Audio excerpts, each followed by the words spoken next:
संभाजीनगर लोकसभेमधून जे उभाटा गटाचे दोन नेते आहेत, एक आहेत अंबादासजी दानवे, दुसरे आहेत चंद्रकांत खैरे, यांच्यात कुठेतरी आता लोकसभा निवडणुकीवरून जागेवरून वाद पाहायला मिळत आहे। लोकसभेसाठी इच्छुक बरेच उमेदवार असतात, त्याच्यामध्ये ते दोघ जण आहेत, पण शेवटी महाविकास आघाडी जो निर्णय घेईल तो फायनल असेल असं मला वाटतं। पण मात्र दोघंही दानवे देखील असं म्हणतात की मी गेल्या 10 वर्षापासून तयारी करत होतो।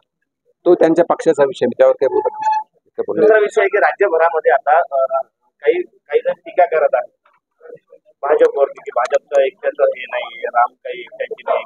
हो, मग त्यांनी काम करावं ना, आम्ही त्यांना थोडंच विरोध करतोय। आम्हाला तर आनंद होईल की सर्व पक्ष सर्व जनता राम नाम करते आणि हे राम राज्य येत आहे, आम्हाला आनंद आहे। पण ते करत नाहीत आणि आम्ही करतो म्हणून आमच्यावर टीका करतात। तुम्ही करा ना, तुम्ही यात्रा काढा, तुम्ही मोठे कार्यक्रम घ्या, ते करत नाहीत। कर्नाटकमध्ये एक फोटो व्हायरल होतोय, त्या फोटोमध्ये नरेंद्र मोदी आणि रामदास आहे ते हात धरलेला फोटो आहे, त्यावरून एक वाद निर्माण झालेला आहे। मी काय तो फोटो पाहिलेला नाही, त्याच्यावर नक्की प्रेम। या सोहळ्याचा भाजपला किती फायदा होईल? या सोहळ्याचा फायदा होईल न होईल ते भविष्यात सांगेल, पण एवढं मात्र नक्की की आम्ही सर्वजण त्यामध्ये या सोहळ्यामध्ये जीव ओतून काम करणार आहोत। कारण हे आमच्या काय म्हणता येईल अयोध्याचे राम प्रतिष्ठेचा प्रश्न, अस्मितेचा प्रश्न।